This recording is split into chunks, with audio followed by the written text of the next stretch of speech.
मैं Chandan Kumar Pandey Usha Martin world school के online अधिगम कार्यक्रम में सेट 8 पाठ योजना संख्या 39 में हिंदी की पाठ्यपुस्तक वसंत भाग 3 में शामिल दीवानों की कविता की व्याख्या के साथ उपस्थित हूँ।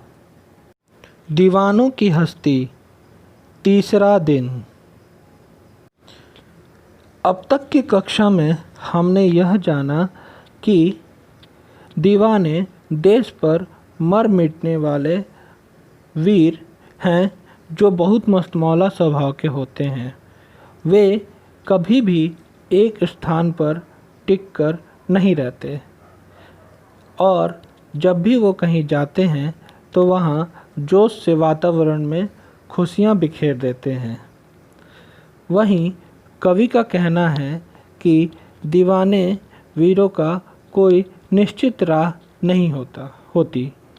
वे देश के सभी लोगों से समान भाव रखते हैं। आज की कक्षा में हम दीवानों की हस्ती की अगली कड़ियों को पढ़कर उसकी व्याख्या समझेंगे। हम भिखमंगों की दुनिया में स्वच्छंद लुटाकर प्यार चले, हम एक निशानी सी उर पर ले असफलता का भार चले। अब अपना और पराया क्या, आबाद रहे रुकने वाले, हम स्वयं बंधे थे और स्वयं हम अपने बंधन तोड़ चले।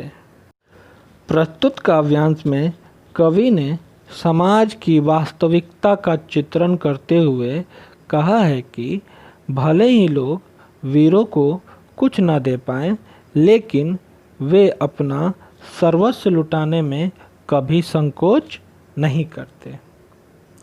इसकी व्याख्या हम देखें। इस पद्यांश में कवि ने संसार को भिखमंगा कहा है, क्योंकि इस संसार की प्रकृति है कि वे दूसरों से कुछ न कुछ प्राप्त करना चाहते हैं।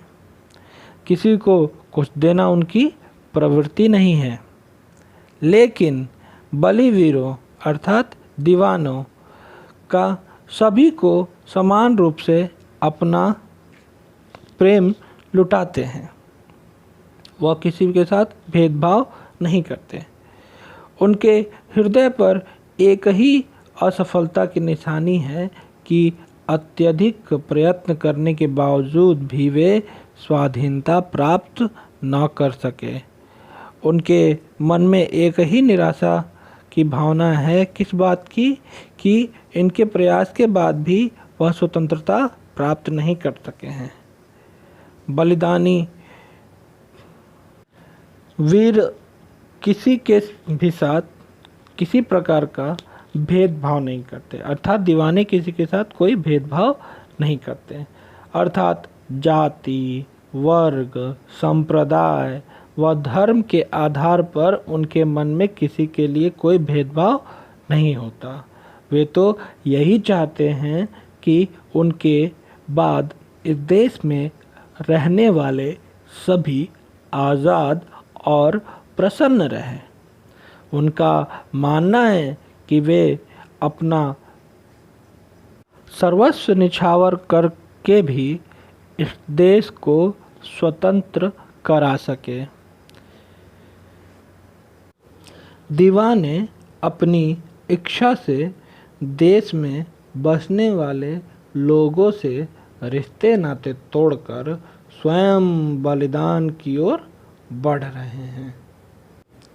इन कड़ियों में शामिल कठिन शब्दों के अर्थ की यदि बात करें तो उनमें भिखमंगा अर्थात भीख मांगने वाला, स्वच्छंद अर्थात स्वतंत्र बंधन रहित, निशानी यानी निशानी और हृदय, असफलता चाह के अनुरूप प्राप्त न होना, आबाद बसना, स्वयं अपने आप को, और बंधन बेड़ियों के बारे में कहा गया है।